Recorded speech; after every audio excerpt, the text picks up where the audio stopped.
Hello అండి, అందరికీ నమస్కారం. ఈరోజు మనం ఎస్వి చారి గారు రచించిన విసుగు విరామం అనే ఓ చక్కటి కథను విందాం. ఇక కథలోకి వెళ్దాం. ఆస్ట్రేలియా ఖండం, మెల్బోర్న్ మహానగరం. సాయంకాలం 6 కావస్తోంది. ఆకాశం నలుపు రంగుని పులుముకొని ఉంది. ఉదయం నుంచి వర్షం కురుస్తూనే ఉంది. సౌమ్యకి ఆఫీసులో రోజంతా చిరాగ్గా గడిచింది. క్షణం తీరిక లేకుండా మీటింగులు జరగడంతో విసుగు పుట్టుకొచ్చింది. ఈ పైవాళ్లకి ప్రతి విషయంలోనూ ఎందుకిన్ని సందేహాలు కలుగుతాయో ఎవరికీ అర్థం కాదు. అసలు ఊహకు కూడా అందని ఆలోచనలు క్రింది వాళ్లపై తమ ప్రభావాన్ని చూపిస్తూ ఉండటం ఓ సహజ విషయంగా మారిపోతోంది. ఆ విసుగుకు తోడుగా ఇంటికి వెళ్లాలంటే అసహ్యం పుడుతోంది. కాని తప్పదు కదా అనుకుంటూ మెట్రో స్టేషన్లో అడుగుపెట్టింది. ఫ్లిండర్స్ స్టేషన్ అంతా రద్దీగా ఉంది.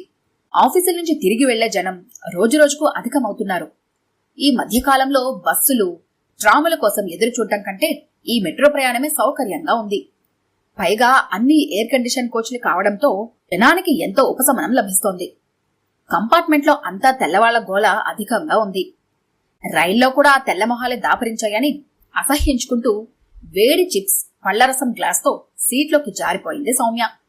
చల్లని పానయం గొంతులోకి జారగానే ప్రాణానికి మళ్లీ జీవం పోసినట్లయింది. దాంతో చిప్స్ తినాలనిపించలేదు. ఇంతలో ఓ 2 కుర్రాళ్ళు వచ్చి పత్రికల్ని పంచి వెళ్లారు. ఆస్ట్రేలియాలో దినపత్రికలు చాలా వరకు అలా ఉచితంగా దొరుకుతూ ఉంటాయి. పత్రికను తిరిగేస్తూ ఒక్కసారిగా ఉలిక్కి పడింది సౌమ్య. ఓ పేజీలోని పెద్దావిడ ఫోటో చూడగానే ఆమెకి వెర్రి పుట్టుకొచ్చినట్లయింది. ఆ ఫోటోలోని భారతీయ వనిత సౌమ్య అత్తగారి కావడంతో ఆమెకు చెంప చెల్లుమన్నట్లయింది. ఈ దేశంలో ప్రతి చిన్న విషయానికి కొండంత ప్రచారం లభిస్తుంది.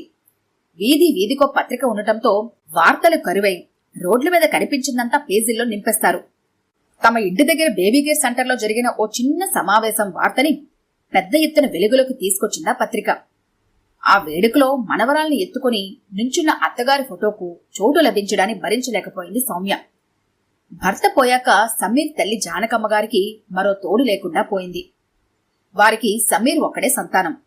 ఆ కారణంగా తల్లి బాధ్యతల్ని మరెవరికి అప్పగించలేకపోయాడు సమీర్. ఆ విషయం పెళ్లికి ముందే సౌమ్యకి తెలుసు. కానీ పెళ్లి తర్వాత ఆ అనుబంధం ఆమెకి ఎంతో ఇబ్బందికరంగా మారింది. ఆస్ట్రేలియాలో చదువు పూర్తి చేసుకున్నాక సమీర్కి వెంటనే ఉద్యోగం రావడం ఎంతో సంతోషాన్ని కలిగించింది. కానీ తమ వెంట అత్తగారు కూడా మెల్బోర్న్కి వచ్చేయడాన్ని మాత్రం సౌమ్య భరించలేకపోతోంది. ఆ విషయాన్ని సమీర్ గ్రహించలేకపోతున్నాడు. జీవితాన్ని సరదాగా సంతోషంగా గడపాల్సిన తరుణంలో అత్తగారిని అతి కష్టంగా భరిస్తూ వస్తోంది సౌమ్య.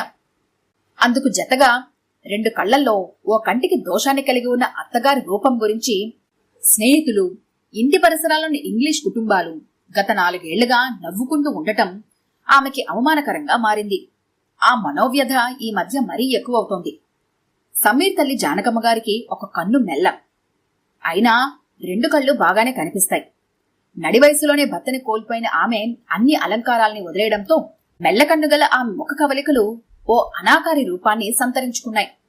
అలాంటి తన రూపాన్ని రోజు చుట్టుపక్కల ఆడవాళ్లంతా చులకనగా చూడటం, కుర్రాళ్లంతా ఆట పట్టిస్తూ ఉండటం, ఇలాంటి ఇబ్బందుల్ని పెద్ద మనసుతో అతి చిన్న విషయాలుగా పరిగణిస్తోంది ఆమె. అలాగే కొడుకు కోడళ్ల మనస్తత్వాలని కూడా ఎంతో ఉదారగుణంతో మన్నిస్తూ అటు ఇంటి పనులతోనూ ఇటు మనవరాలి ఆలనా పాలనతోనూ కాలాన్ని గడిపేస్తోంది ఆమె. కోడల్ని ఒక కూతురుగా భావిస్తోంది ఆమె. మంచి మనస్సు. రోజంతా ఆఫీస్ పనితో అలసిపోయి ఇంటికొచ్చిన సౌమ్యని ఏ పని చెయ్యనివ్వరు ఆవిడ. ప్రతి పండుగకు కొడుకు వెంటపడుతూ కోడలికి మనవరాలకి కొత్త బట్టలు కొనిపించడం ఆమెకు ఒక ఆచారంగా మారిపోయింది. ఒక విధంగా తనకు కూతురు లేని లోటుని అలా సరిపుచ్చుకుంటూ వస్తోంది ఆమె. అయితే ఆ అనురాగం కాని అభిమానం గాని సౌమ్యలో ఏ కొంచెం మార్పుని కూడా తీసుకురాలేదు.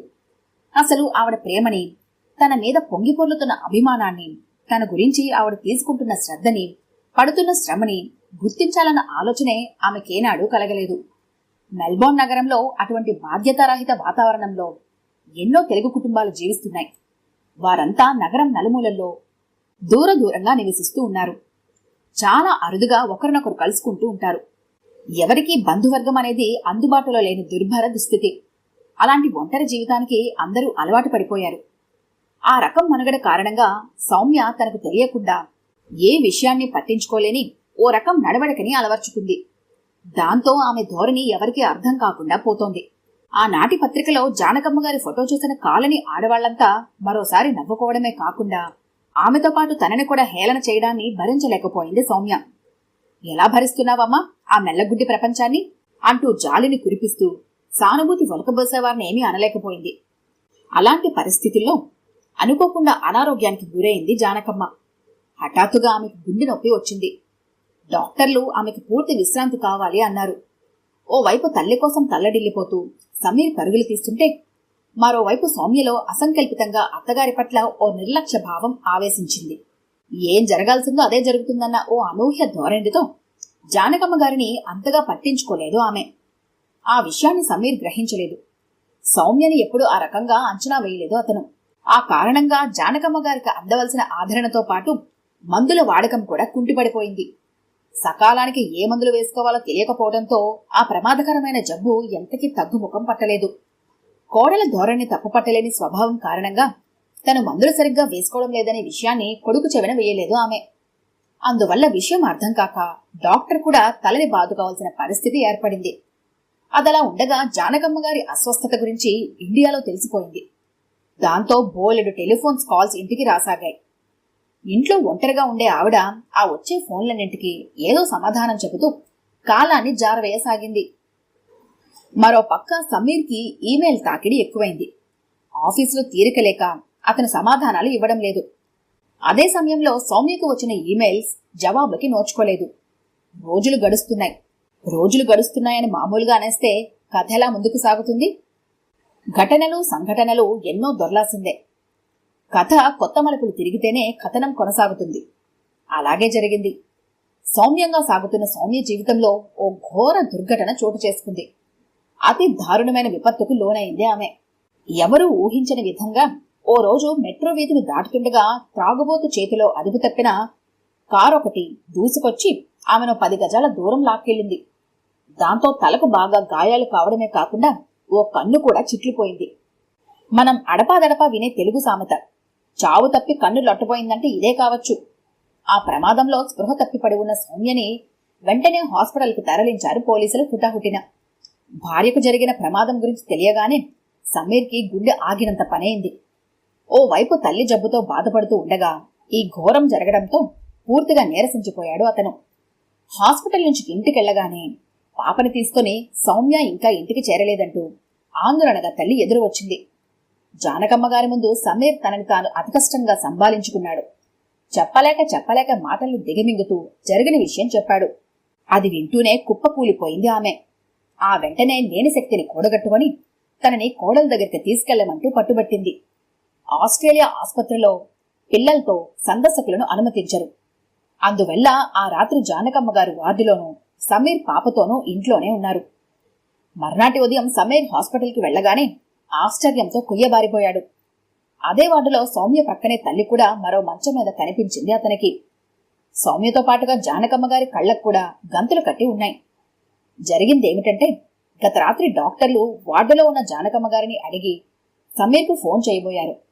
ఐ బ్యాంక్ నుంచి కంటిని తీసుకుని రాగలిగినా లేదా ఓ కన్నును దానం చేయడానికి ఎవరన్నా ముందుకొచ్చినా సౌమ్యకి చిట్లిపోయిన కన్నును తీసివేయాలని వారి ఉద్దేశం.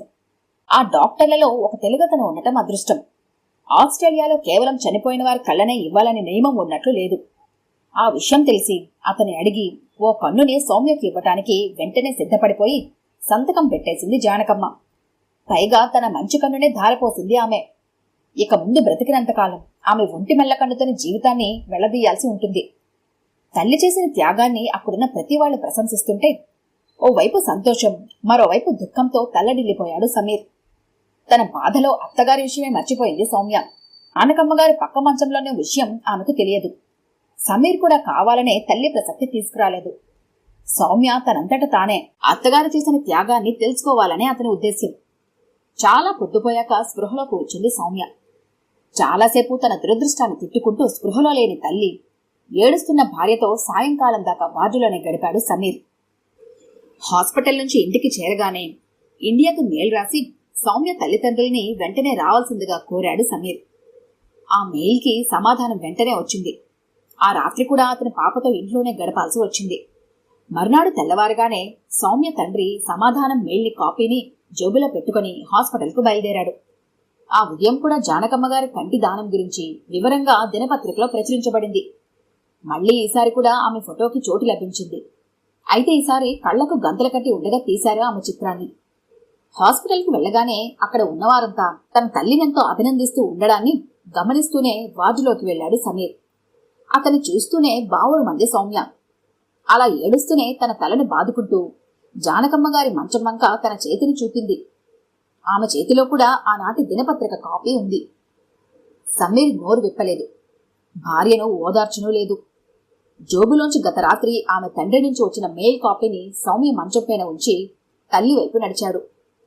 పైకి కొండంత విచారాన్ని వ్యక్తం చేస్తూనే తమకు మాత్రం ఆస్ట్రేలియా రావడం కుదరదు అంటూ సౌమ్య తండ్రి రాసిన ఆ మెయిల్ను చదవగానే ఎంతో అవమాన భారంతో కృంగిపోయింది సౌమ్య. ఈ కథ కనుక మీకు నచ్చినట్లయితే లైక్ చేయండి, షేర్ చేయండి. మరిన్ని ఇంట్రెస్టింగ్ కథల కోసం మా ఛానల్ని తప్పకుండా సబ్స్క్రైబ్ చేసుకోండి.